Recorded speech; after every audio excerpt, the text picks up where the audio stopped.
उस रात आसमान में गरजते हुए बादल मानो किसी बड़े तूफान के आने का संकेत दे रहे थे। तेज हवाओं के साथ जंगल की धूल को अपने साथ उड़ाते हुए स्कार की सेना का एक बड़ा काफिला तेजी से आगे बढ़ रहा था। तेज पानी के बहाव के साथ अपने पैरों की रफ्तार से पानी को चीरते हुए उनकी दौड़ने की आवाज ये बता रही थी कि वो यहाँ कोई बड़ा मकसद पूरा करने आए हैं। स्कार के सिपाहियों का वो काफिला जब उस जंगल की महारानी गर्भवती बाला शेरनी और उसकी बहनों ने देखा तो खौफ से उनके कदम पीछे हटने लगे और उनका गला एकदम से सूख गया। बाला बहन, तुम फौरन यहाँ से निकल जाओ। अगर उस जालिम स्कार को तुम्हारे गर्भवती होने का पता चला तो वो तुम्हारी संतान को जन्म से पहले ही मार डालेगा। तुम हमारी चिंता मत करो, अगर हम जिंदा बची तो फिर मिलेंगे। ऐसा कहकर दोनों शेरनियों ने गर्भवती बाला शेरनी को बचाने के लिए उसे वहाँ से एक घोड़ा गाड़ी में रवाना कर दिया। उधर स्कार ने उन शेरनियों के पास जाकर एक जोर की दहाड़ लगाई। शेरनियों, कहाँ है बाला शेरनी? आज मैं उसे खत्म करके उसके इस जंगल को तबाह कर दूंगा। अगर तुम दोनों कुछ और देर जिंदा रहना चाहती हो तो उसे मेरे सामने लाकर खड़ा करो। स्कार, बाला तुझे कभी नहीं मिलेगी। वो एक दिन तुझसे तेरे जुल्मों का हिसाब जरूर लेगी। तुम दोनों की जुबान कुछ ज्यादा ही चल रही है। सिपाहियों, कुचल दो इन दोनों को। स्कार के सिपाहियों ने बाला शेरनी की दोनों बहनों पर हमला करके बड़ी बेरहमी के साथ उन्हें फाड़ कर रख दिया। चलो सिपाहियों, हमारा काम खत्म हुआ। और स्कार अपने सिपाहियों को लेकर वहाँ से निकल गया। खून से लथपथ उन दोनों शेरनी की लाशें जमीन पर तड़प रही थी। उनके शरीर में अभी भी जान बाकी थी। आधी रात में बाला शेरनी का प्यार उसे अपनी बहनों की ओर खींच लाया। बाला ने जब अपनी बहनों को खून से लथपथ तड़पते हुए देखा तो उसकी रूह कांप उठी। ये उस जालिम ने मेरी बहनों के साथ क्या कर दिया? मेरी बहनों, ये तुम्हें क्या हो गया? ये सब मेरी वजह से हुआ है। मुझे तुम्हें यहाँ अकेला छोड़कर नहीं जाना चाहिए था। नहीं बाला बहन, तुम खुद को दोष मत दो। शायद हमारा साथ यहीं तक था, लेकिन तुम इस बदले की आग को कभी बुझने मत देना। हमारी मौत का बदला तुम उस जालिम से जरूर लेना। बाला ने अपने दिल पर पत्थर रखकर उस दर्दनाक हादसे का घुट पी लिया और अपनी दोनों बहनों का अंतिम संस्कार किया और वो एक नाव में बैठकर समंदर के रास्ते निकल गई। उधर तूफानी स्कार के सिपाहियों ने बाला शेरनी के जंगल वापस आकर वहां की प्रजा पर जुल्म करने शुरू कर दिए। और उधर जब स्कार उस जगह पर पहुंचा तो वहां से उन दोनों शेरनियों की लाशें गायब हो चुकी थी। खून से सनी ये जमीनें दोनों शेरनियों की लापता हुई लाशों की ओर साफ साफ इशारा कर रही हैं कि वो यहाँ आई थी। वो अपनी बहनों की लाशें यहाँ से उड़ा कर ले गई। लेकिन बाला, तुम चाहे जहाँ भी चली जाओ, मैं तुम्हें एक दिन ढूंढ निकालूंगा।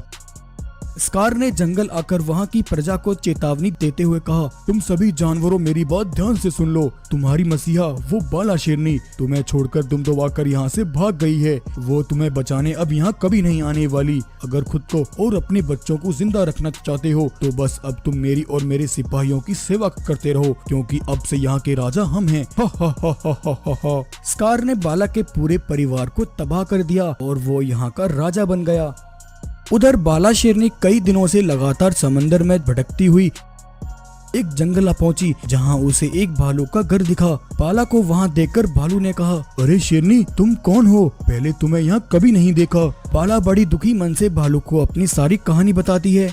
भालू, मैं बहुत गरीब और दुखियारी हूँ। उस जालिम स्कार ने मेरे पूरे परिवार को तबाह कर दिया और मेरी दोनों बहनों को मारकर मुझसे मेरे जंगल को छीन लिया। मैं अपने बच्चे को बचाने के लिए कई दिनों से समंदर में घूम रही हूँ कि मुझे कोई ठिकाना मिले जहाँ मैं अपने आने वाले बच्चे को पाल सकूँ। बाला शेरनी, तुम्हारे साथ जो कुछ हुआ मुझे उस बात का बहुत दुख है। तुम अपने बच्चे के साथ यहाँ रह सकती हो, यहाँ तुम्हें कोई खतरा नहीं होगा। वहीं भालू के घर में उसकी पत्नी, वो बहुत लालची थी। यहाँ हमारा गुजारा ही बड़ी मुश्किल से चलता है। ऊपर से तुमने इस गर्भवती शेरनी को अपने घर में रख लिया। क्या जरूरत थी इसे अपने घर में रखने की? हमारे ये किसी काम की नहीं है। ऊपर से हमसे खाना मांगेगी सो अलग। ये तुम क्या कह रही हो? देख नहीं रही कि वो गर्भवती है? जब तक उस शेरनी को बच्चा नहीं हो जाता तब तक वो यहीं हमारे साथ ही रहेगी और अब से उसकी और उसके होने वाले बच्चे की देखभाल मैं खुद करूंगा। ऐसा कहकर भालू शेरनी और उसके होने वाले बच्चे की देखभाल के लिए बाला का सारा काम वो खुद करता है। भालू अच्छे से बाला शेरनी की देखरेख करता है। ऐसे ही अब दिन बीते जा रहे थे। और एक सुबह वो दिन भी आया जब बाला शेरनी के गर्भ से एक नन्हे बच्चे ने जन्म लिया। बाला के नन्हे बेटे को देखकर भालू बहुत खुश हुआ। बाला शेरनी, बधाई हो, तुम्हें एक बेटा हुआ है। देखना, तुम्हारा ये बेटा बड़ा होकर एक दिन बहुत बड़ा सिपाही बनेगा। अब ऐसे ही कुछ दिन बीत जाते हैं। इधर बाला का बेटा बगीरा अब धीरे धीरे बड़ा हो रहा था। वो अपना आधे से ज्यादा समय भालू के साथ रहकर बिताता।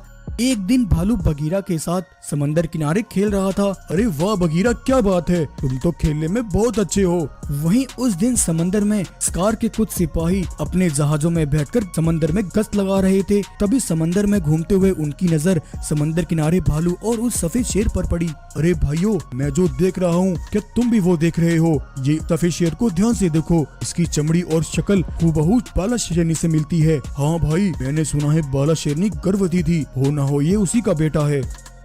ये सुनकर बाघ मानव सिपाहियों ने फौरन जाकर स्कार को ये खबर दी। महाराज, आज समंदर में गश्त लगाते हुए हमने एक भालू के साथ एक सफेद शेर को देखा। उसकी शक्ल और चमड़ी बिल्कुल बाला शेरनी के जैसी थी। महाराज, मुझे पूरा यकीन है, हो ना हो वो शेर बाला शेरनी का ही बेटा है। इसका मतलब अगर वो सफेद शेर वहाँ है तो उसकी माँ बाला शेरनी भी वहीं आसपास ही होगी। सिपाहियों, तैयार हो जाओ, जिसका मुझे इंतजार था वो दिन अब आने ही वाला है। उधर एक दिन बगीरा ने अपनी माँ बाला शेरनी से कहा, माँ, हमारे परिवार में सिर्फ मैं और तुम, हम दोनों ही हैं। या मेरे पिताजी या मेरी कोई भाई बहन नहीं है। माँ, बेटा, आज तुमने मुझसे ये पूछकर मेरे पुराने जख्मों को कुरेद कर रख दिया है। कुछ सालों पहले मेरा पूरा हंसता खेलता एक परिवार था, जिसमें तुम्हारे पिता और मेरे साथ मेरी 2 जुड़वा बहनें रहती थी। तुम्हारे पिता एक सच्चे, नेक दिल और बहादुर राजा थे। उन्हें मेरे बाद अगर किसी पर सबसे ज्यादा विश्वास था तो वो था उनका मित्र स्कार। लेकिन जहाँ तुम्हारे पिता स्कार पर आंख बंद करके विश्वास करते थे, वहीं उसके मन में लालच था। वो हमेशा से तुम्हारे पिता के जंगल को हथियाना चाहता था। उस दिन जब मैंने अपनी गर्भवती होने की खबर तुम्हारे पिता को सुनाई, तब वो बहुत खुश हुए और इस खुशखबरी को सुनाने के लिए वो स्कार के पास गए। स्कार, मेरे दोस्त, बधाई हो, आज मैं बहुत खुश हूँ। क्या तुमने सुना, तुम्हारी भाभी बालक गर्भवती है। जल्द मेरे घर में एक संतान जन्म लेगी। तुम देखना स्कार, मैं अपने बेटे को एक ताकतवर और बहादुर राजा बनाऊंगा। जब स्कार ने तुम्हारे पैदा होने की खबर सुनी तो उसके कलेजे पर सांप लौट गए। सालों से मैं उस रघु के साथ रहकर उसके मरने का इंतजार कर रहा हूँ, लेकिन अब लगता है रघु को अपने रास्ते से हटाना ही होगा। और बेटा, एक रात स्कार ने अपने सिपाहियों के साथ धोखे से तुम्हारे पिता को मार डाला। तुम्हारे पिता के मरने के बाद जैसे तैसे मैंने खुद को संभाला, लेकिन उस स्कार का जुल्म सिर्फ तुम्हारे पिता तक ही नहीं रुका। उसकी नजरें अब मेरे ऊपर थीं, क्योंकि वह किसी भी कीमत पर तुम्हें खत्म करना चाहता था। और एक दिन उसने अपने सिपाहियों के साथ मिलकर हमारे जंगल पर हमला कर दिया। उसका सामना करते हुए मेरी बहादुर बहनों ने अपने प्राण गंवा दिए। तुम्हें उस जालिम से बचाने के लिए मैं यहाँ चली आई, और तब से मैं तुम्हारे साथ यहाँ रहकर तुम्हें पाल रही हूँ। भला हो उस भालू का जिसने मुझ दुखियारी को अपने घर में जगह दी, वरना आज की इस स्वार्थ भरे समय में कौन किसकी मदद करता है। वहीं दूसरी तरफ आज स्कार अपने सिपाहियों के साथ बाला और उसके बेटे को तलाश करता हुआ समंदर में आगे बढ़ रहा था। तभी किनारे पर खड़े उस भालू की नजर स्कार और उसके सिपाहियों की जहाजों पर पड़ती है। भालू ये देखकर भागता हुआ बाला शेरनी के पास आता है और उसे सब बताता है। भालू, ये वही जालिम है जिसकी वजह से मैंने अपने पूरे परिवार को खो दिया। वो मेरे पूरे परिवार का हत्यारा है। आज हमें मिलकर उसका सामना करना होगा और उसे उसके अंजाम तक पहुंचाना होगा। बाला शेरनी, अब तुम बस देखती जाओ मैं कैसे उस जालिम को ठिकाने लगाता हूँ। बगीरा और बाला शेरनी, तुम दोनों मेरे साथ चलो। भालू बाला और बगीरा को लेकर समंदर के बीच एक पुल पर आ जाता है और वहाँ कुछ बड़े पत्थरों को इकट्ठा करता है। जैसे ही स्कार और उसके सिपाहियों के जहाज उस पुल को पार करते हैं, बाला, बगीरा और भालू मिलकर उन बड़े पत्थरों को स्कार के जहाजों पर गिराते हैं। विशाल पत्थरों से स्कार और उसके सिपाहियों के सारे जहाज टूटकर बिखर जाते हैं। स्कार और उसके सारे सिपाही समंदर में वहीं डूब जाते हैं और इस तरह आज बाला शेरनी का बदला भी पूरा हो गया। तो ये कहानी आपको कैसी लगी? अगर कहानी पसंद आई हो तो वीडियो को लाइक करें और ऐसी ही मजेदार कहानियां देखने के लिए हमारे चैनल को सब्सक्राइब करें। अपनी ताकत और शक्तियों के बल पर वो अपनी विशाल रंगीन पंखों वाली सेना लेकर लौट आया था। दुश्मन से अपना बदला लेने। उसकी आंखों में बदले की आग की लपटें साफ दिख रही थी कि वो आज एक बड़ी तबाही करने आया है। दुश्मन के सिपाहियों को अपने पैरों के नीचे रोनता हुआ वो आगे बढ़ता चला जा रहा था। लेकिन रंगीन पंखों वाले इस शेर की तबाही के पीछे थी उसकी एक बहुत बड़ी दुख भरी कहानी। चलिए देखते हैं। दरअसल 15 दिन पहले रंगीन पंखों वाले राजवीर शेर की पत्नी बाला शेरनी ने एक बेटे को जन्म दिया। उस दिन सभी पंखों वाले शेर इकट्ठा होकर उसके बेटे को बधाई देने आए थे। राजवीर और बाला अपने बेटे के जन्म से बहुत खुश थे। तभी अचानक आसमान से एक जादुई पंखों वाला गोरिल्ला राजवीर के पास आता है। गोरिल्ला राजवीर का बहुत अच्छा दोस्त था। जादुई पंखों वाले गोरिल्ला के अंदर कुछ ऐसी खास शक्तियाँ थी जिससे वो आने वाले खतरे को पहले ही भाप लेता था। गोरिल्ला दोस्त, तुम बहुत सही समय पर आए हो। ये देखो, बाला ने मेरे बेटे को जन्म दिया है। मैं जानता हूँ तुम मेरे बेटे को यहाँ बधाई देने आए हो। गोरिल्ला राजवीर के बेटे बगीरा की ओर देखता है और राजवीर से कहता है, राजवीर, मैं यहाँ तुम्हें एक चेतावनी देने आया हूँ। तुम्हारे बेटे बगीरा के ऊपर एक बहुत बड़ा संकट आने वाला है। क्या गोरिल्ला, ये तुम क्या कह रहे हो? मेरे बेटे पर संकट? क्या बात है, साफ साफ कहो। राजवीर, तुम्हारे अंदर जो शक्तियाँ हैं, तुम्हारा बेटा बगीरा भी उन्हीं शक्तियों के साथ पैदा हुआ है जो इसे बड़ा होने पर मिल जाएंगी। और वो शक्तियाँ आज तक धरती पर किसी के पास नहीं है। इसलिए तुम्हारे बेटे की जान को खतरा है। अगर तुम अपने बेटे को बचाना चाहते हो तो तुम्हें इसे बड़ा होने तक इसे सबसे दूर छिपा कर रखना होगा। ये सुनकर बाला और राजवीर परेशान हो जाते हैं। चेतावनी सुनकर राजवीर अपने बेटे बगीरा को एक सुरक्षित गुफा में ले आता है और अपने बेटे को उस गुफा में बंद कर देता है। राजवीर, अब तुम तब तक इस गुफा को मत खोलना जब तक तुम्हारा बेटा बगीरा बड़ा नहीं हो जाता। वहीं राजवीर के बेटे बगीरा की खबर जब पास के जंगल में रहने वाले कांचा बाघ को लगी तो कांचा जोर की एक दहाड़ लगाकर बोला, सिपाहियों, मैं सब जो ये सुन रहा हूँ, क्या वो सच है? क्या सच में राजवीर के यहाँ एक बेटे ने जन्म लिया है? हाँ महाराज, ये खबर 100% पक्की है। सुना है राजवीर के बेटे उस बगीरा के अंदर ताकतवर शक्तियाँ हैं जो आज तक किसी के पास नहीं है।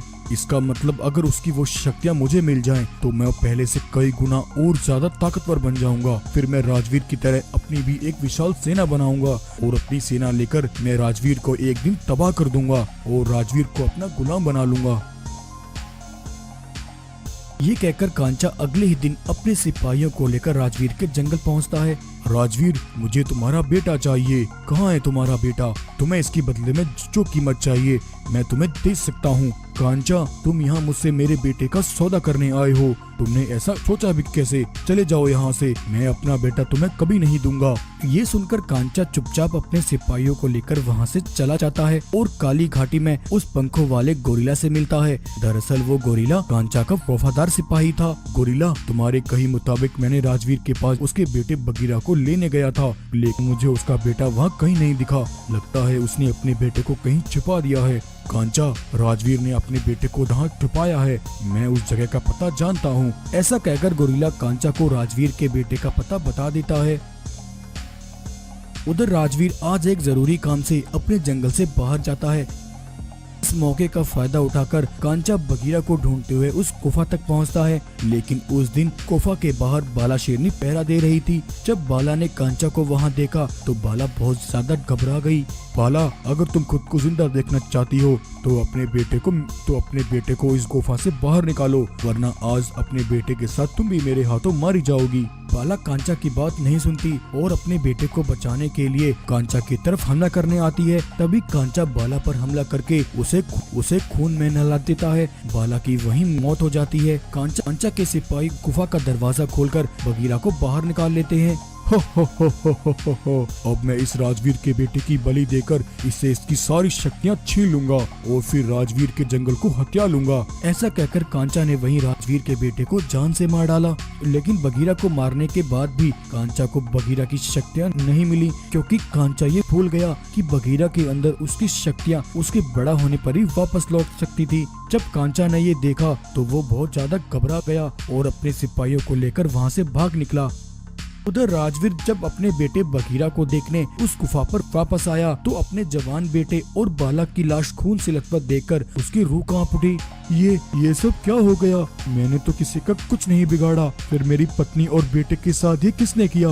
तभी पंखों वाला गोरिल्ला झूठे आंसू और ड्रामा करता हुआ राजवीर के पास आया। राजवीर मेरे दोस्त, तुमने आने में बहुत देर कर दी। उस बेरहम कांचा ने तुम्हारे बेटे बगीरा और बाला शेरनी दोनों को मार डाला। बस ये सुनकर राजवीर गुस्से से दहाड़ता है, कांचा तूने मुझसे मेरे बेटे और पत्नी को छीन लिया, मैं तुझसे इसका बदला जरूर लूंगा। ये कहकर राजवीर वहाँ से चला गया। राजवीर के वहाँ से जाते ही गोरिल्ला अपने एक खुफिया ठिकाने पर अपने कुछ सिपाहियों के पास आता है। हा सिपाहियों, मेरा रचाया हुआ खेल अब रंग लाएगा, अब मजा आएगा। राजवीर के गुस्से की आग अब कांचा को नहीं छोड़ेगी। मैंने इन दोनों को अच्छा बेवकूफ बनाया, इन दोनों के बीच रहकर मैंने दोनों की वफादारी हासिल की, लेकिन ये बेवकूफ ये नहीं जानते ये सब मैंने अपने लिए किया है। ये दोनों आपस में लड़कर मर जाएंगे और फिर राजवीर का ये जंगल मेरा होगा। जादुई गोरिल्ला जब अपने सिपाहियों से ये सब कह रहा था तब एक मादा घोड़ा उसकी ये सारी बातें सुन लेती है। वो चुपके से वहाँ से निकलकर राजवीर के पास आई। महाराज, मैं एक बहुत बड़ा राज जानती हूँ, लेकिन मैं डर के मारे आपको कुछ न बता सकी। क्या बात है, बताओ मुझे। महाराज, जिस दिन आपका दोस्त जादुई गोरिल्ला आपके पास बगीरा के बारे में आपको चेतावनी देने आया था, तब यहाँ से लौटने के बाद वो आपके सबसे बड़े दुश्मन कांचा बाघ से मिलने गया। आपने बगीरा को जिस गुफा में छुपाया, गोरिल्ला ने उस गुफा का पता कांचा को बता दिया। और महाराज, कल मैंने उस गोरिल्ला को काली घाटी में उसके कुछ सिपाहियों से बातें करते सुना। वो गोरिल्ला किसी का सगा नहीं है, वो आपके साथ रहकर आपका दोस्त बन गया और कांचा के साथ रहकर उसका भी भरोसा जीता। वो तुम दोनों को आपस में लड़वा कर खत्म करना चाहता है। वो गोरिल्ला बहुत बड़ा धोखेबाज है, उसने ये सब आपके जंगल को हथियाने के लिए किया है।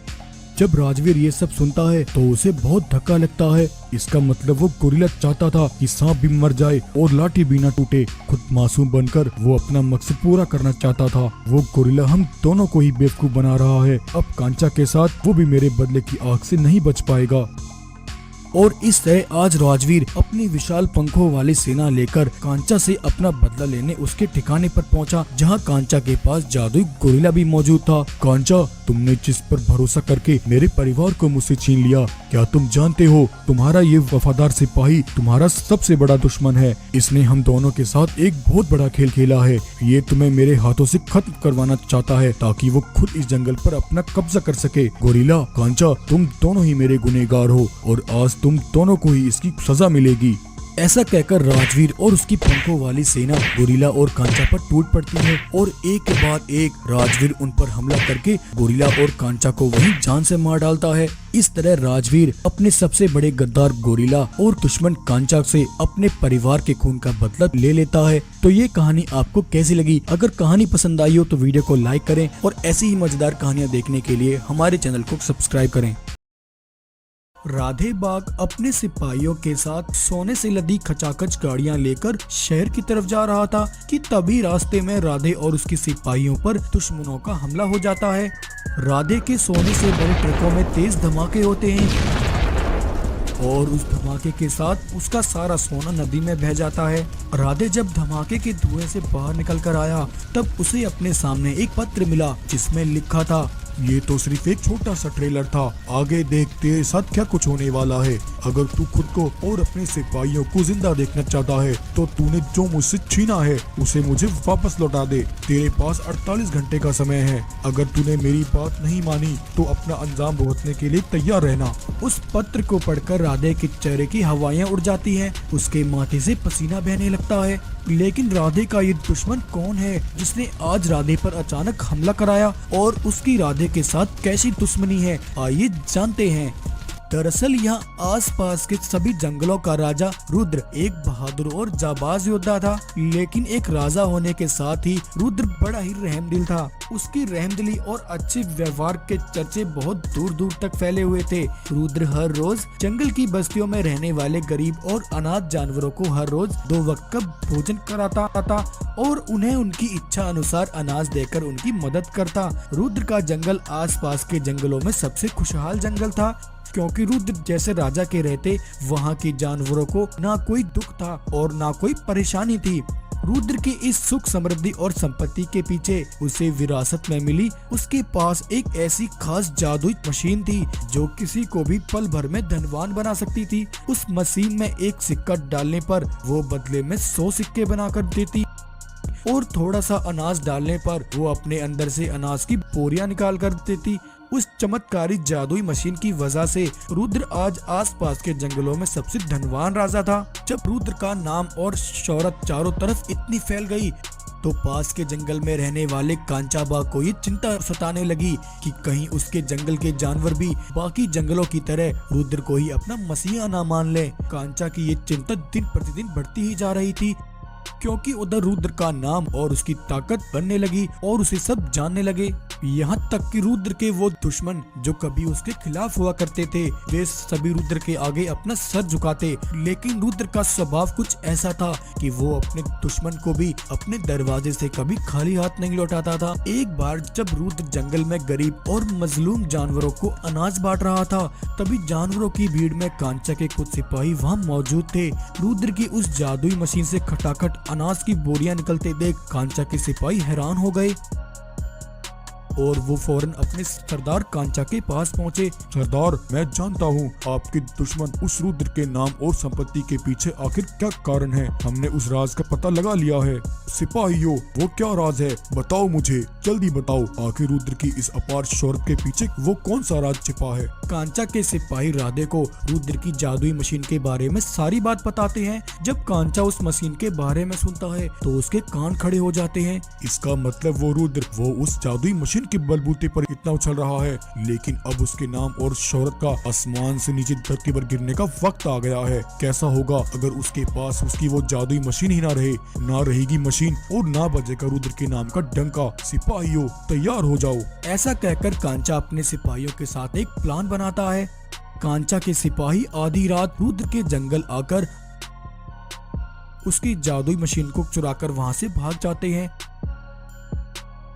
और उस मशीन को कांचा के पास ले आते हैं। कांचा उस मशीन को देखकर बहुत खुश होता है। कांचा उस मशीन की चमत्कारी शक्तियां देखने के लिए अपने एक जिंदा सिपाही को उस मशीन में डाल देता है। तभी उस मशीन के अंदर से एक जादुई रोशनी निकलती है और उसमें से कई बाघ सिपाही निकलकर बाहर आते हैं। अरे वाह, ऐसी अद्भुत चमत्कारी चीज तो मैंने आज तक नहीं देखी। अब मैं इस मशीन की शक्तियों से अपनी एक बड़ी सेना तैयार करूंगा और अपनी उस विशाल सेना की मदद से अपना एक बड़ा साम्राज्य बनाऊंगा। ऐसा कहकर कांचा उस मशीन की जादुई शक्तियों का गलत प्रयोग करने लगा। लालच में आकर उसने धनवान बनने के लिए जादुई मशीन से सोना बनाना शुरू कर दिया। वहीं दूसरी तरफ रुद्र की जादुई मशीन चोरी होने से कुछ दिनों में रुद्र के पास से उसका सारा धन और अनाज खत्म हो गया और धीरे धीरे उसके जंगल में गरीबी बढ़ने लगी। और इसी मौके का फायदा उठाकर कांचा एक दिन रुद्र के जंगल पहुंचता है और उसके जंगल के सभी जानवरों को इकट्ठा करता है। मुझे तुम्हारी हालत और गरीबी पर तरस आता है। तुम सब अपनी आंखें खोलो और देखो, एक राजा के लिए सबसे पहले उसकी प्रजा होती है। अगर वो अपनी प्रजा को भरपेट भोजन नहीं खिला सकता और उनकी जरूरतें पूरी नहीं कर सकता तो उसे राजा रहने का कोई हक नहीं है। इसलिए अब वक्त आ गया है, तुम्हें एक नई राजा की जरूरत है। इसलिए आज से इस जंगल का नया राजा मैं हूँ। आज से मैं तुम्हारी गरीबी और तुम्हारी सारी जरूरतें पूरी करूँगा। गरीबी और भुखमरी में दमे हुए जानवर कांचा की बात सुनकर उस पर भरोसा कर लेते हैं और उसे अपने जंगल का नया राजा बना देते हैं। रुद्र, अब से ये जंगल मेरा है। इस समय तुम्हारी हालत ऐसी है कि मैं तुम्हें अपनी सेना में भी नहीं शामिल कर सकता, इसलिए मुझे तुम्हारी कोई जरूरत नहीं है। तुम यहाँ से जा सकते हो। ऐसा कहकर कांचा रुद्र को उसी के जंगल से निकाल देता है। रुद्र अपना जंगल छोड़कर एक दूसरे जंगल आकर वहां रहकर अपना गुजारा करने लगा। अब इस तरह समय यूं ही बीतने लगा। उधर दूसरी तरफ कांचा के राजा बनते ही उसका असली रूप सबके सामने आने लगा। उसने राजा बनकर जंगल के मासूम जानवरों पर जुल्म और अत्याचार करने शुरू कर दिए।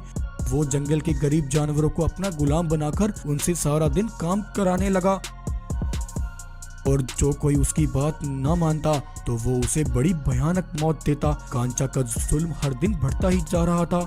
एक दिन उसके जुल्मों और अत्याचारों की बेड़ियों से निकलकर एक बूढ़ी गाय रुद्र के पास पहुंची और उसने वहां जाकर रुद्र को सब बता दिया। रुद्र महाराज, आपकी उस जादुई मशीन को चुराने वाला कोई और नहीं बल्कि कांचा बाघ है। तुम्हें अपने जंगल से बाहर करने के पीछे भी कांचा की साजिश थी। वो उस मशीन की शक्तियों का गलत प्रयोग करके उससे रातों रात धनवान होना चाहता है। लेकिन गाय, ये सब तुम्हें कैसे पता? तुम तो उसकी कैद में थी।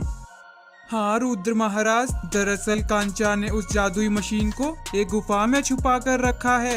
एक दिन मैंने खुद अपनी आंखों से कांचा को उस मशीन से बड़ी तादाद में सोना निकालते हुए देखा। ये देखकर मैं सीधा आपके पास दौड़ी चली आई। रुद्र अब सारी सच्चाई जान चुका था कि कांचा ने उसके साथ धोखा किया है। गाय, तुम सब चिंता मत करो। उस जालिम कांचा ने लालच में आकर मेरी मासूम प्रजा पर जो जुल्म किए हैं, मैं उस जालिम से उसका पाई पाई का हिसाब लूंगा। और इस तरह रुद्र ने कांचा के मन में अपना डर बनाने के लिए बीच रास्ते में उसके सिपाहियों पर हमला करवाया और कांचा को एक पत्र भेजा। उधर कांचा अब उस पत्र को पढ़कर परेशान हो गया। आखिर मेरा ऐसा कौन सा दुश्मन पैदा हो गया जिसने सामने आए बिना मेरा करोड़ों का नुकसान करा दिया? एक बार वो दुश्मन मेरे सामने आ जाए तो मैं उसे छठी का दूध याद दिला दूंगा। और फिर हुआ कुछ ऐसा कि रुद्र एक बड़ी सेना के साथ अपने जंगल वापस लौटा और अपने सिपाहियों के साथ कांचा पर हमला शुरू कर दिया। देखते ही देखते रुद्र के सिपाहियों ने कांचा के सारे सिपाहियों को वहीं ढेर कर दिया। रुद्र ने कांचा को जिंदा उस मशीन में डलवा दिया और उस मशीन के अंदर से और उसे एक पत्थर में बदलकर उसकी पत्थर बनी मूर्ति को जंगल के बीच चौराहे पर लटका दिया और उसे सबके सामने इबरत का निशान बना दिया। तो इस तरह आज रुद्र को उसकी खोई हुई वो चीज वापस मिल गई और फिर रुद्र अपने जंगल में हंसी खुशी फिर से रहने लगा। तो ये कहानी आपको कैसे लगी? कहानी पसंद आई हो तो वीडियो को लाइक करें और चैनल को सब्सक्राइब जरूर करें।